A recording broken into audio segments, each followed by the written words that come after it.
दिल्ली विधानसभा चुनाव को लेकर बीजेपी ने अब अपनी तैयारियां तेज कर दी है। लगातार स्टेट कोर ग्रुप की बैठक चल रही है और ये सूत्र बता रहे हैं कि 70 की 70 विधानसभा सीटों पे मोटे तौर पे 2 से 3 नामों को अंतिम रूप दे दिया गया है। प्रधानमंत्री की अगुवाई में 24 तारीख को केंद्रीय चुनाव समिति की बैठक होगी और उसके ठीक बाद कम से कम आधे से ज़्यादा उम्मीदवारों के नाम का ऐलान कर दिया जाएगा। कुल मिलाकर जो सबसे बड़ी बात है वो ये है कि बीजेपी ने यह तय किया है कि उसके पास सबसे बड़ा चेहरा नरेंद्र मोदी है, लिहाजा लोकल स्तर पे किसी भी नेता का चेहरा आगे नहीं किया जाएगा और प्रधानमंत्री मोदी के चेहरे पे ही चुनाव लड़ा जाएगा, यानी उनके नेतृत्व में ही चुनाव लड़ा जाएगा, उनके नाम पे ही वोट मांगा जाएगा। इसके अलावा आज भी जेपी नड्डा के आवास पे स्टेट कोर ग्रुप की बैठक हुई है। 2 दिनों से ये लगातार बैठक चल रही है और इसके अलावा 23 तारीख को अमित शाह के नेतृत्व में फिर से बीजेपी स्टेट कोर ग्रुप की बैठक होगी, जिसमें जो 2 और 3 नाम उम्मीदवारों के फाइनल किए गए हैं उनको अंतिम रूप दिया जाएगा। लाडली बहना योजना को दिल्ली में चुनावी वायदे के तौर पर बीजेपी पेश करेगी। कुमार गौरव, न्यूज़ 24 दिल्ली। तो आज से दिल्ली की चुनावी रंगत तो बदलती नजर आ रही है। विधानसभा चुनावों को लेकर राजनीतिक पार्टियां तीर चलाती नजर आ रही हैं। तो दिल्ली में अब बीजेपी ने रोजगार मेले का आयोजन किया है। आज दिल्ली के तालकटोरा स्टेडियम में रोजगार मेले का आयोजन हुआ है, जिसमें बड़ी संख्या में युवा जो है वो शामिल हुए हैं। दरअसल दिल्ली विधानसभा चुनाव के तहत जो है वो बीजेपी पिछले 6 महीने से झुग्गी विस्तारक कार्यक्रम और झुग्गी प्रवास कार्यक्रम कर रही है। आज यहाँ पर 7 से 8 हजार युवाओं को बुलाया गया है। 50 से ज्यादा कंपनियां इस रोजगार मेले में शामिल हो रही हैं, जो इन युवाओं को नौकरियां देंगी। इस उम्मीद और इस विश्वास के साथ आज बड़ी संख्या में झुग्गी वासी जो है वो यहाँ पर पहुंच गए हैं। जाहिर तौर पर बीजेपी ने एक बड़ा वोट बैंक जो है वो इसके जरिए साधने की कोशिश की है, क्योंकि झुग्गी की अगर बात की जाए तो दिल्ली में 900 से अधिक झुग्गियां हैं, जिसमें 3.5 लाख परिवार रहते हैं। 3.5 लाख परिवार का मतलब हो गया 20 लाख से ज्यादा मतदाता। और वहीं अगर युवाओं की बात की जाए तो 2.25 करोड़ दिल्ली की जनता में 47% जो है वो युवाओं की भागीदारी है। रोजगार मेले के जरिए एक बड़ी काट ढूंढने की कोशिश कर रही है, जिसमें न सिर्फ झुग्गीवासी बल्कि युवाओं को भी साधने की कोशिश की जा रही है। कैमरामैन रफीक के साथ दिव्या अग्रवाल, दिल्ली, न्यूज़ 24।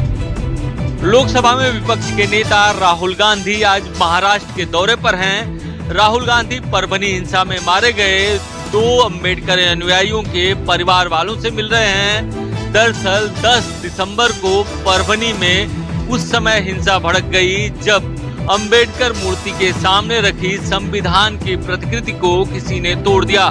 इसके बाद अम्बेडकर के अनुयायी सड़क पर आ गए, जगह जगह पथराव हुआ, आगजनी हुई। इसके बाद पुलिस ने हल्का बल प्रयोग किया, जिसमें एक अम्बेडकर अनुयायी की मौत हो गई। दूसरे अम्बेडकर अनुयायी की न्यायिक हिरासत के दौरान मौत हो गई। इसको लेकर महाराष्ट्र विधानसभा का जो अधिवेशन चल रहा था उस पे ये मामला तूल पकड़ा। अधिवेशन में मुख्यमंत्री देवेंद्र फडणवीस ने जवाब दिया कि सोमनाथ सूर्यवंशी का टॉर्चर नहीं हुआ था। ये बात रिपोर्ट में पूरी तरह से साबित हो चुकी है। विपक्ष इस पर जानबूझकर राजनीति कर रहा है और अब राहुल गांधी इस मामले में दोनों परिवारों से मिल रहे हैं। इसको लेकर भी सत्ता पक्ष का कहना है कि राहुल गांधी इस मामले को लेकर राजनीति कर रहे हैं। विनोद के साथ इंद्रजीत सिंह, न्यूज़ 24 मुंबई। मुख्यमंत्री नीतीश कुमार की प्रगति यात्रा आज से शुरू हो चुकी है। आज पहला दिन मुख्यमंत्री नीतीश कुमार पश्चिम चंपारण पहुंचकर उन्होंने कई सरकारी योजनाओं का शिलान्यास किया। सबसे बड़ी बात है कि यह नीतीश कुमार की 15वीं राजनीतिक यात्रा है। हालांकि इस यात्रा का पूरा स्वरूप पहले से बदल चुका है। पहले नीतीश कुमार अपने यात्रा में जिस भी जिले में जाते थे वहां रात्रि विश्राम करते थे, लेकिन इस यात्रा यानी प्रगति यात्रा के दौरान नीतीश कुमार कहीं भी रात्रि विश्राम नहीं करेंगे। हालांकि इस यात्रा में वह लोगों से बात भी करेंगे और लोगों से फीडबैक जानने की कोशिश करेंगे कि सरकारी योजनाओं का लाभ उन तक पहुंच रहा है या फिर नहीं पहुंच रहा है। उसके बाद नीतीश कुमार हर जिले में एक समीक्षा बैठक भी करेंगे।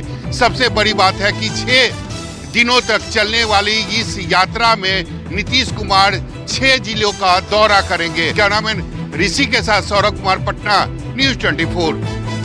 देश में एक तरफ जहां बाबा साहब भीमराव अंबेडकर पर अपमान को लेकर राजनीति गरमाई हुई है, वहीं दूसरी तरफ बिहार के राज्यपाल राजेंद्र V. आर्लेकर के एक बयान से एक बार फिर विवाद शुरू हो गया है।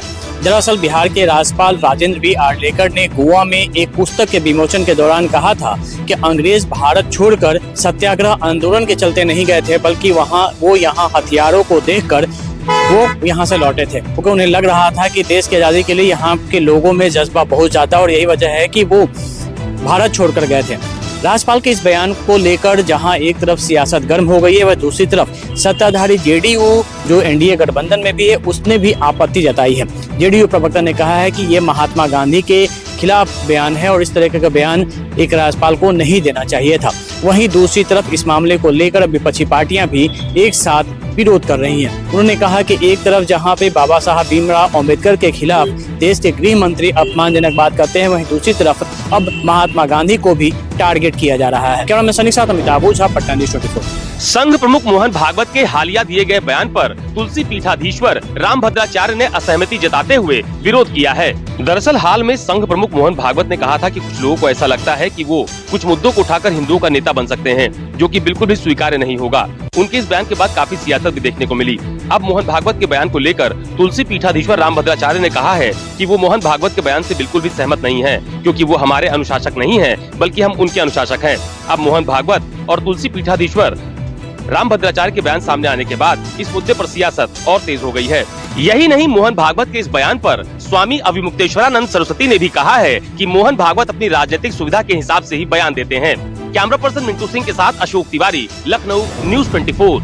कांग्रेस महासचिव और सांसद प्रियंका गांधी ने एक बार फिर सरकार को जीएसटी मुद्दे पर घेरा है। इस बार प्रियंका गांधी ने परीक्षा फॉर्म पर लग रही 18% जीएसटी को लेकर सरकार को घेरा। उन्होंने आज सोशल मीडिया पर लिखा कि भाजपा युवाओं को नौकरी तो दे नहीं सकती, लेकिन परीक्षा फॉर्म पर 18% जीएसटी वसूल कर युवाओं के जख्मों पर नमक जरूर छिड़क रही है। अग्निवीर समेत हर सरकारी नौकरी के फॉर्म पर जीएसटी वसूली जा रही है। फॉर्म भरने के बाद सरकार की विफलता से पेपर लीक हुआ, भ्रष्टाचार हुआ, तो युवाओं के ये पैसे डूब जाते हैं। माता पिता अपने तन मन पेट काट कर पाई जोड़कर बच्चों को पढ़ाते हैं, तैयारी कराते हैं, लेकिन भाजपा सरकार ने उनके सपनों को भी कमाई का जरिया बनाया है। ये शब्द लिखते हुए, सोशल मीडिया पर लिखते हुए प्रियंका गांधी ने सरकार को एक बार फिर घेरा है। विनय सिंह, न्यूज़ 24, दिल्ली। महाराष्ट्र में मंत्रिमंडल का विस्तार हो गया, मिनिस्टर्स के विभागों का बंटवारा भी हो चुका है। अब बारी है पालक मंत्री यानी गार्डियन मिनिस्टर की। जी हाँ, हर जिले का गार्डियन मिनिस्टर बॉस होता है और इसी गार्डियन मिनिस्ट्री को लेकर महायुति में खींचतान देखने को मिल रही है। बात करें थाने में, तो थाने में एकनाथ शिंदे यहाँ पर आस लगाए बैठे हैं कि उन्हें गार्डियन मंत्री बनाया जाएगा। वही महाराष्ट्र में ऐसे 17 जिले हैं कि वहाँ पर कोई भी मंत्री नहीं बनाया गया और बाकी बचे 41 मंत्रियों में सिर्फ 36 गार्डियन मंत्री वहाँ पर बनने वाले हैं, इसलिए खींचतान देखने को मिल रही है। पुणे में बात करें तो पुणे में अजित पवार गार्डियन मिनिस्ट्री को लेकर वहाँ पर आस लगाए बैठे, तो दूसरी तरफ चंद्रकांत पाटिल का दावा है कि इस बार भारतीय जनता पार्टी का वहाँ पर गार्डियन मिनिस्टर होगा और आने वाले दिनों में इस गार्डियन मिनिस्ट्री को लेकर नाराजगी भी देखने को मिल सकती है। कैमरामैन दिलीप अवेरे के साथ विनोद जगदाले, न्यूज़ 24, मुंबई। उत्तर प्रदेश के मुख्यमंत्री योगी आदित्यनाथ आज उत्तर प्रदेश के प्रयागराज में संगम घाट पर महाकुंभ की तैयारियों का जायजा लेने के लिए पहुंचे। आपको बता दें कि योगी आदित्यनाथ पिछले कई दिनों से वह लगातार कुछ दिनों के अंतराल पर कैंप कर रहे हैं, अधिकारियों के साथ बैठक कर रहे हैं और जायजा ले रहे हैं कि आखिर कितना कार्य अब तक पूर्ण महाकुंभ का हो चुका है।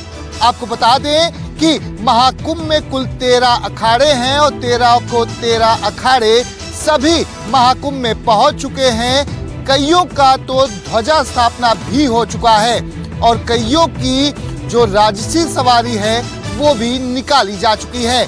ऐसे में योगी आदित्यनाथ आज कार्यों का जायजा लेंगे, अधिकारियों के साथ बैठक करेंगे कि पीपा का पुल का काम पूर्ण हुआ। रेलवे को लेकर भी वो रेलवे के अधिकारियों के साथ बैठक करेंगे, वहीं पुलिस अधिकारियों के साथ बैठक करेंगे। आपको बता दें कि 13 जनवरी से महाकुंभ की शुरुआत हो रही है जो 26 फरवरी तक चलने वाली है। कैमरामैन दीपक दुबे के साथ दीपक द्विवेदी, न्यूज़ 24, प्रयागराज।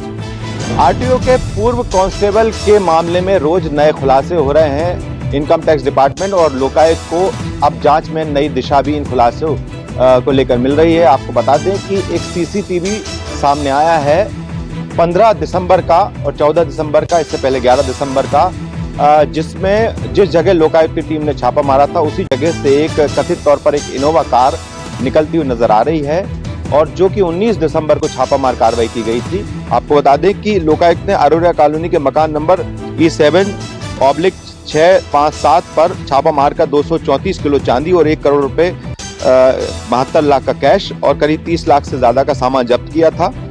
लोकायुक्त के मुताबिक यह मकान चेतन गौर के नाम से है, जिसे सौरभ शर्मा के दफ्तर के तौर में इस्तेमाल किया जा रहा था।